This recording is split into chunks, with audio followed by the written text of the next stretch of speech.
Nothing about that Sunday afternoon felt like the kind of Sunday that ends with your name on a police report. That's what I keep circling back to. Everything felt ordinary. Until it wasn't. My name is Walter Pruitt, 67 years old. Spent 34 years as a foreman at a machine shop outside Cleveland before I retired, and I've lived in the same house on Kenmore Street in Lakewood, Ohio since Reagan was in office. I drive a 2018 Ford F-150, gray, dependable, paid off. I've never had trouble with anybody in my life. And on the second Sunday of March, my daughter invited me over for a family dinner to celebrate her husband's promotion. That's it. That's all it was supposed to be. Folks, before I get into this, if you're new here, welcome. Hit that subscribe button, and if you've got 15 minutes, stay with me, because I promise you this one's going to earn it. My daughter Rachel called me on a Thursday. I was out in the garage sanding down an old dresser I'd been meaning to refinish for 2 years, and my phone buzzed in my shirt pocket. Rachel. I wiped my hands and picked up. Dad, you free Sunday? Brian made regional manager. We want to celebrate. Regional manager. Good for him, I said, and I meant it. Brian had been grinding at that logistics company for 6 years. Come around 4. I'm doing pot roast, the one you like, with the carrots and the little red potatoes.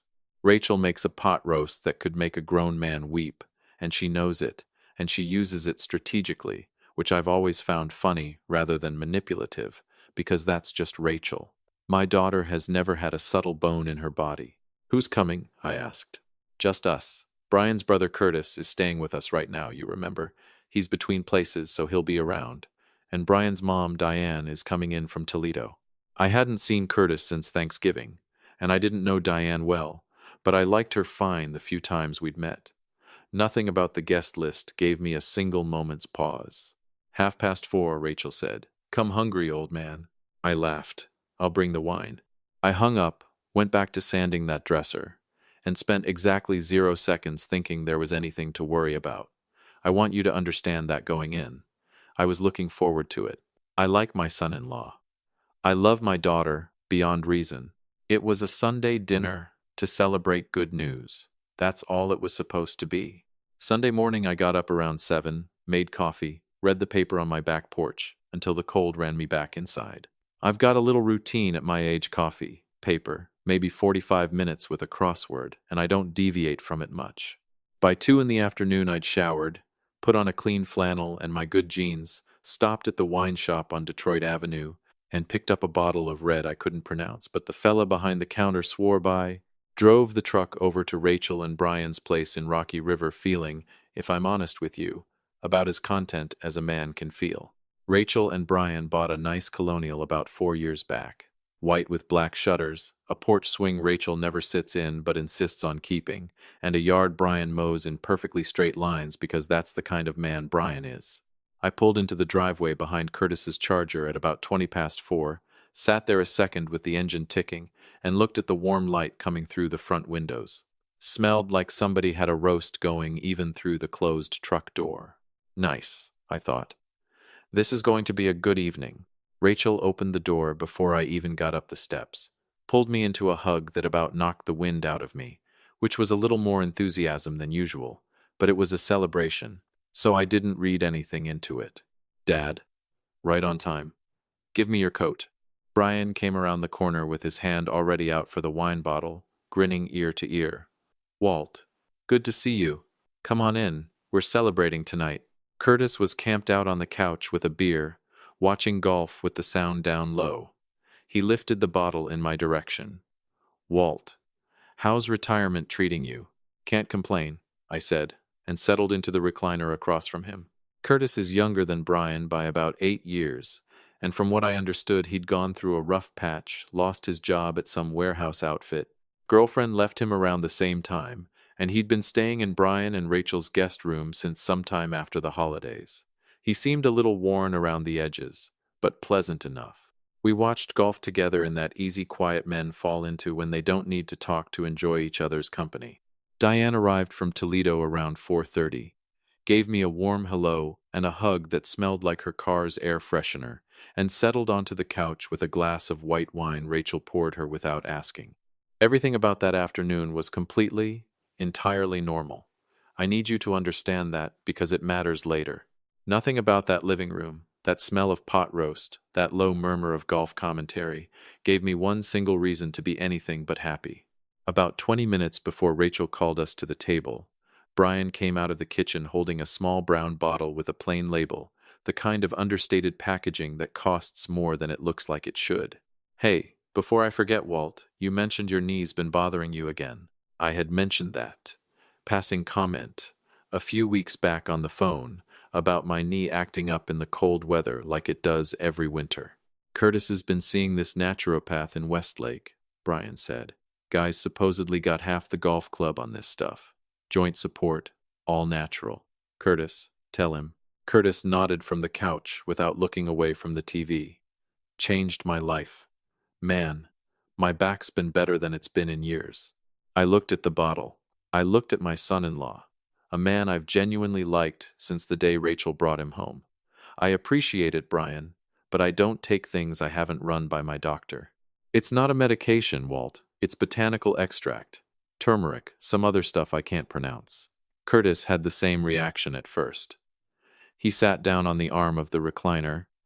Look, just a few drops in a drink. Won't even taste it. If your knee doesn't improve in a week, throw the rest out. What's it going to hurt? I examined the label. Plant extracts, minerals, distilled water. Nothing that looked pharmaceutical. Nothing that raised a flag in my head. My son-in-law had remembered an offhand comment about my knee and gone out and gotten something for it. I felt, honestly, touched by the gesture. A few drops, I said. Fine. Rachel appeared right then with a glass of sparkling water already poured, like she'd been waiting for me to say yes. I already got you one, Dad. You won't even know it's there. Brian measured the drops out himself, careful, counting under his breath. 9 of them. I watched him do it the way you watch anything domestic and small without attaching any meaning to it whatsoever. To Brian, I said, raising my glass. Regional manager. To Brian, Rachel echoed, and I drank. Dinner was everything Rachel had promised. The pot roast fell apart at the touch of a fork, carrots and little red potatoes soaking up all that gravy, fresh rolls she'd probably bought, but nobody was going to call her on it. Diane told a story about a fender bender in a Meijer parking lot that was funnier in the telling than it had any right to be. Curtis had a second beer. Brian talked a little about the new territory he'd be managing. It was, without a doubt, a good dinner with good people. Somewhere between my second helping of potatoes and reaching for the rolls again, it happened without any warning at all. My mouth went dry, suddenly and completely dry, the way a faucet shuts off.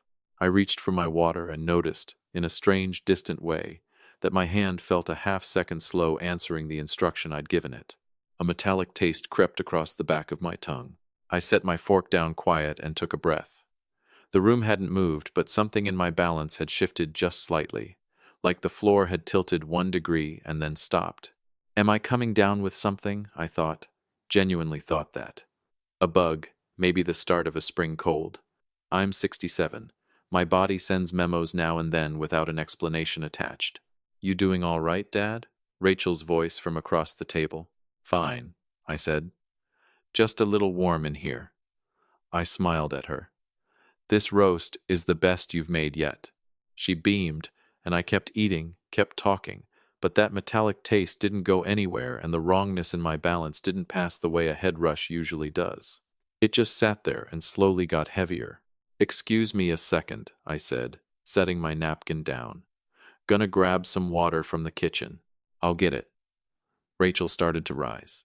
Sit, sit. I know where your kitchen is. The kitchen was cool and quiet after the warmth of the dining room.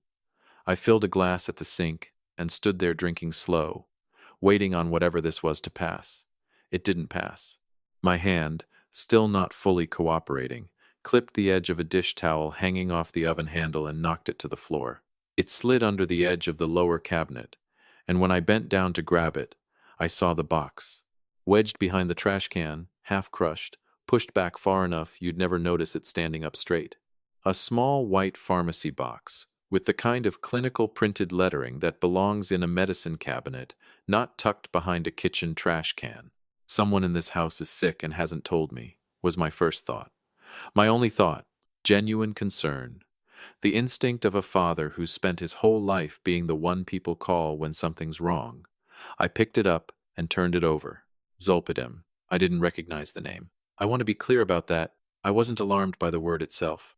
I figured maybe Curtis was dealing with something he hadn't wanted to mention, sleep troubles maybe, given everything he'd been through this past year.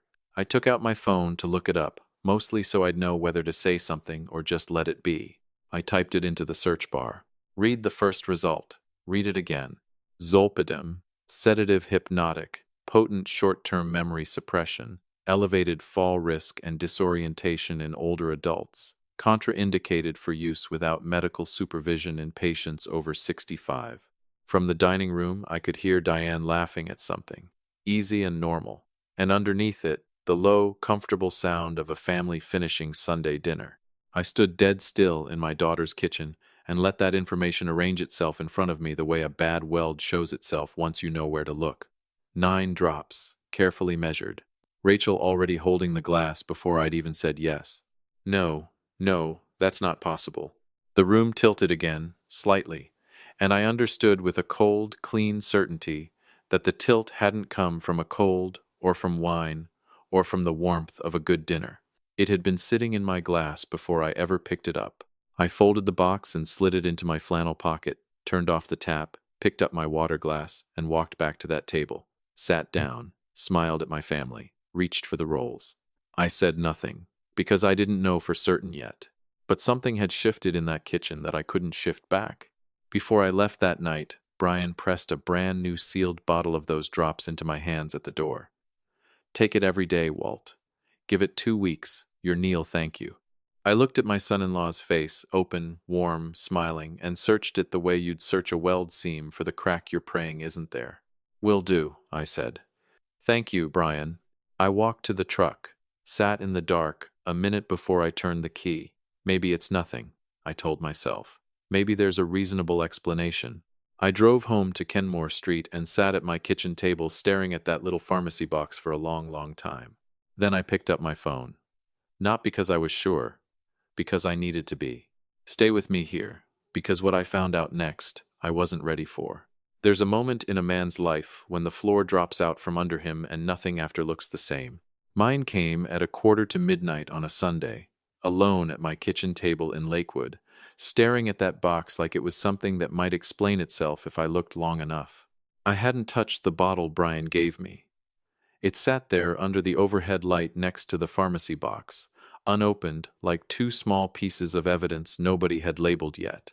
I'd been reading everything I could find for over an hour. Medical sites, a geriatric pharmacology paper I had to read twice because half the words needed a second tab to translate. I spent 34 years running a shop floor. When a machine fails, you don't stop at the first guess. You trace it all the way back to the source. What I found didn't have an innocent explanation waiting at the bottom. Zolpidem wasn't something you find in a wellness tincture. It was a prescription sedative, tightly controlled, meant for short-term insomnia treatment under a doctor's direct supervision, not something poured by the drop into a son-in-law's sparkling water at a family dinner. Maybe it's contaminated, the reasonable part of me kept saying. Maybe it's a bad batch. Maybe Curtis has a real prescription, and this is a horrible coincidence. I wanted that more than I've wanted almost anything. I'm a father. But the part of me that spent 3 decades finding the one bent part in a whole assembly line kept circling back to one detail. 9 drops, counted out loud. Rachel with the glass, already poured before I'd agreed to anything. I picked up the phone and called my son.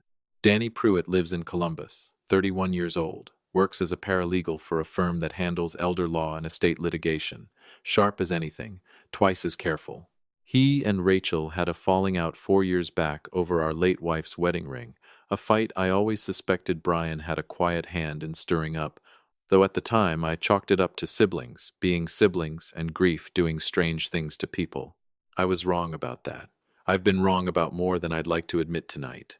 Danny and I had kept our relationship going quietly. Calls, the occasional visit when Rachel wasn't around. He never made me choose sides. Never once made me feel like keeping in touch with him was a betrayal of his sister. But calling him near midnight about his own sister felt like stepping over a line I couldn't uncross. I did it anyway. He picked up on the second ring. Dad, it's almost midnight. What's wrong? I need you to listen all the way through before you say anything. A pause. Okay. I told him everything.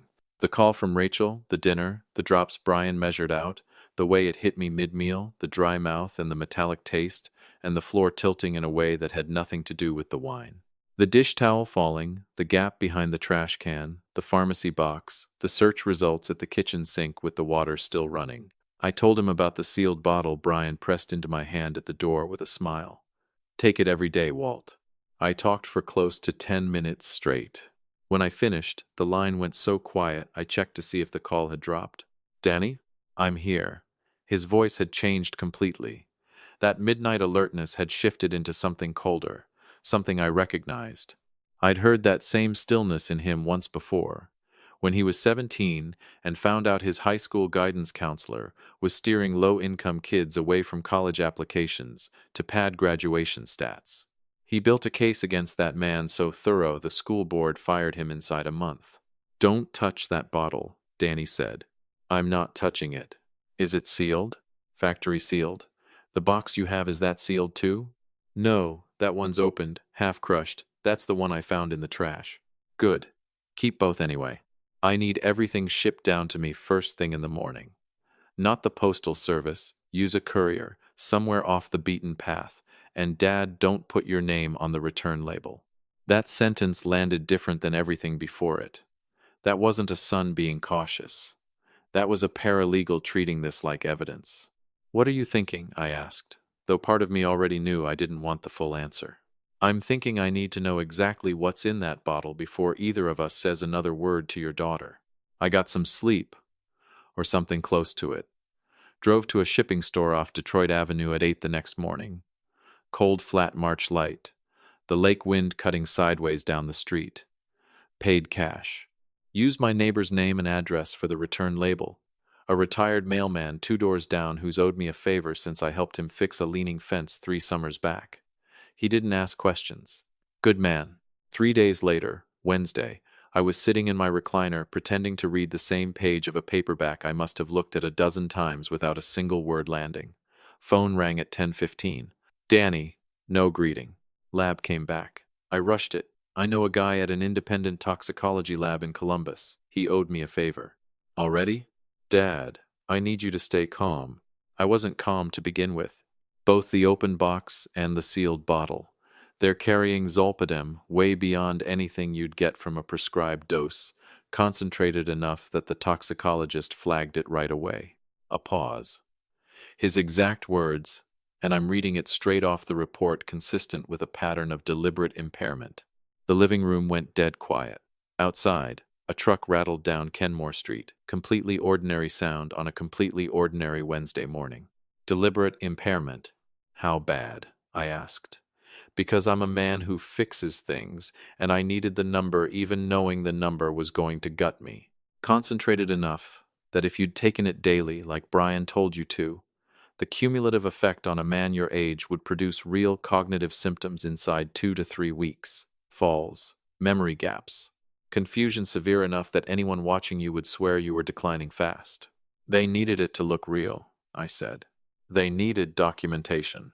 Medical, behavioral, something a judge could look at. Danny paused again, longer this time. I also pulled property records on your house, Dad. Somebody requested a certified valuation on your place here in Lakewood back in January. Didn't come from a bank. Came from a law office in Westlake. Guy named Gordon Halsey. I sat with that a second, the way you sit with news that hasn't fully landed yet. I called a colleague at my firm who handles guardianship litigation. Danny went on. Halsey's got a reputation nobody talks about out loud. He specializes in what they call predatory conservatorships.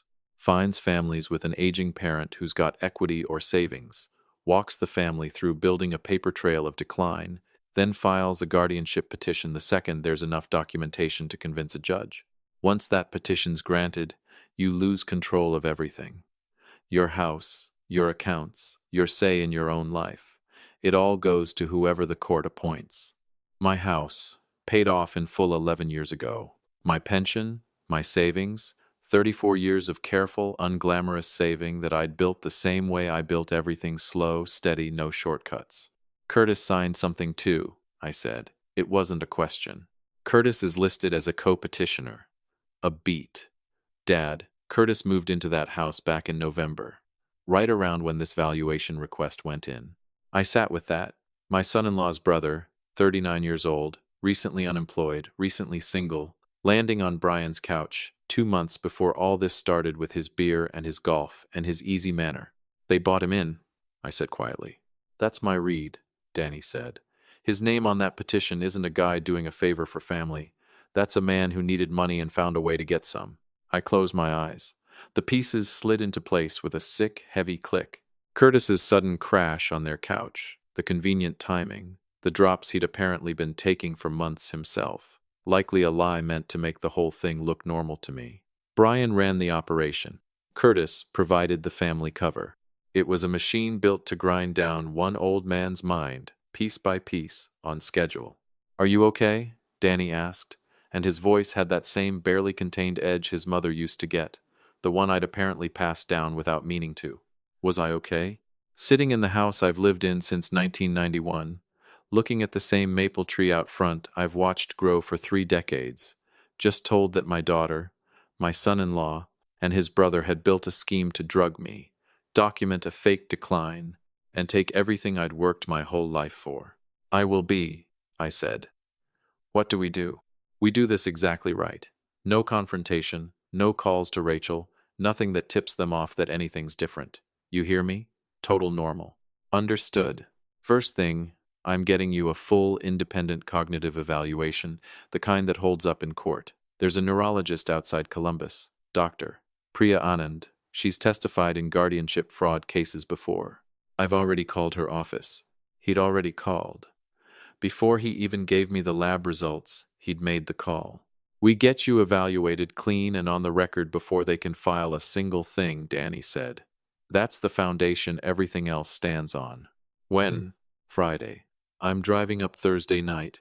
He arrived at my place Thursday around 7:30, pulled his Civic into the driveway and parked it clean on the first try, same as his mother used to. Came up the walk, in a gray pea coat, a leather bag over his shoulder, 31 years old and moving like a man who's never once doubted where he's going. That walk isn't from me. That's all his mother. I opened the door before he reached the steps. We stood there a second in the cold. Then he stepped in and hugged me hard, the kind of hug that carries 4 years of distance in it and doesn't try to explain any of it away. You look tired, Dad. I look 67, I said, and he laughed. First real laugh I'd heard out of him in longer than I want to admit. We worked at my kitchen table past midnight. Danny laid it all out in order: the toxicology report, the filings his colleague had dug up on Gordon Halsey, the financial trail linking the valuation request straight to the draft guardianship petition. Then he pulled one more sheet out.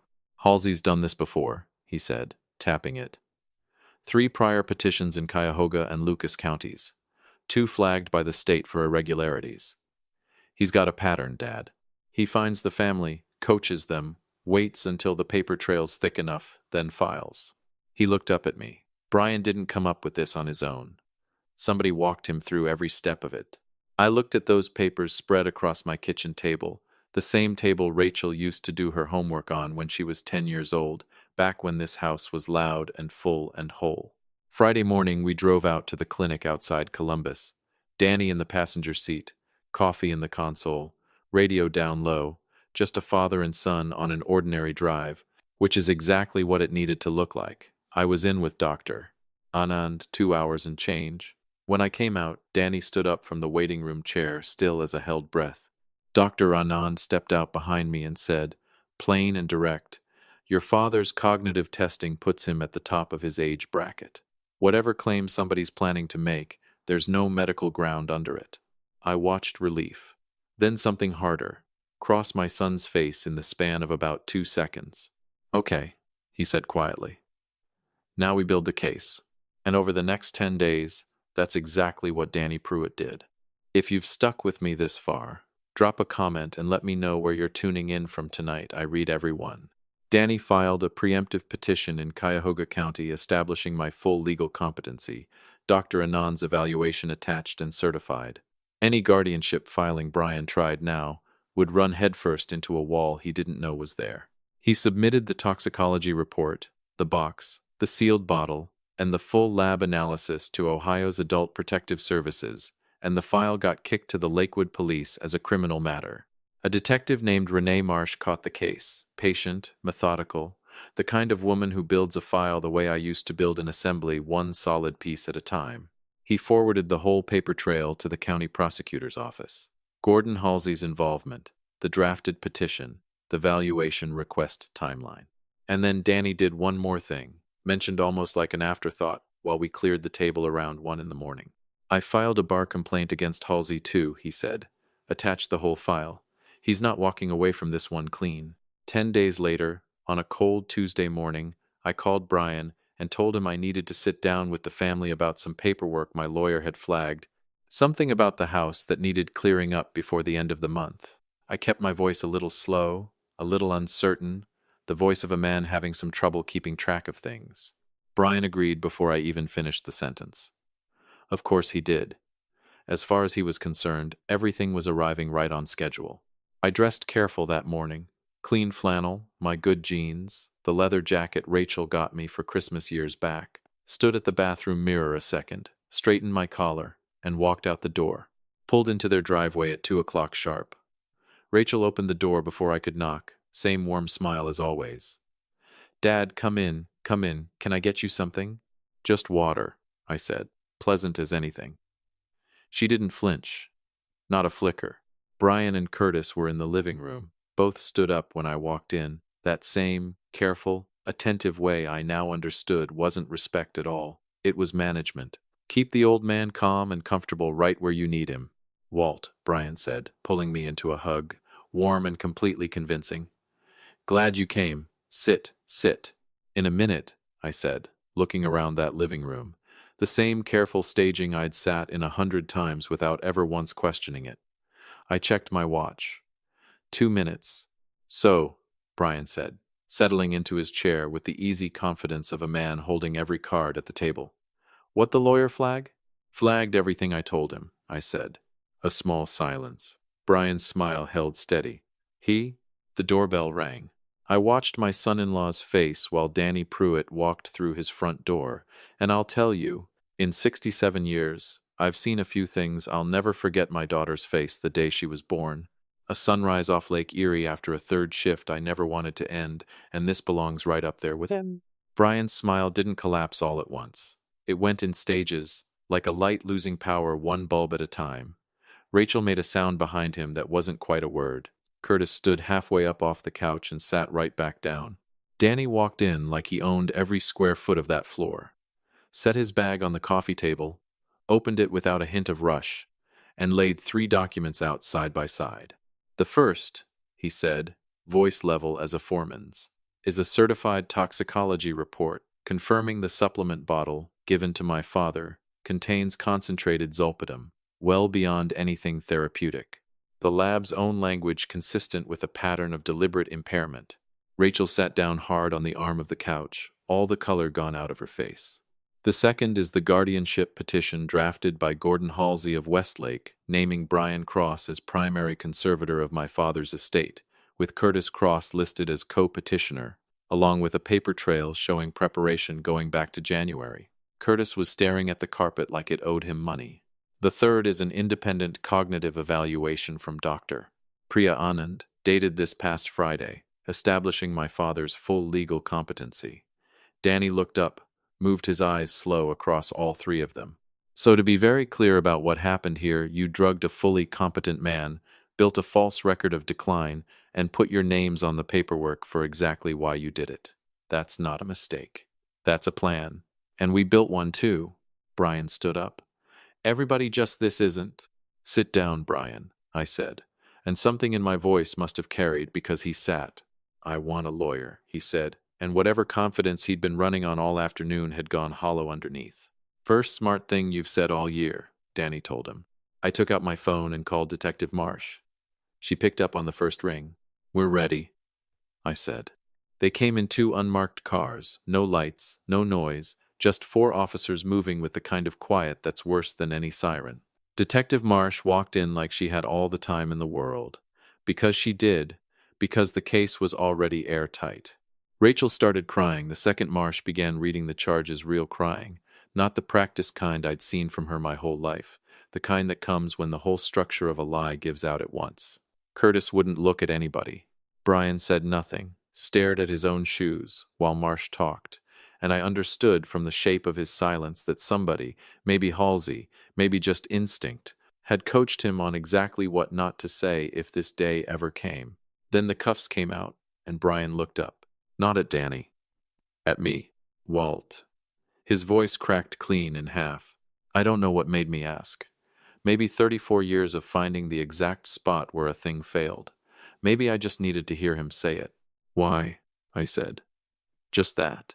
The room went dead still, and my son-in-law, 42 years old, standing in his own living room with an officer's hand on his arm, started to cry, not quiet, not dignified, the kind that comes apart at the seams.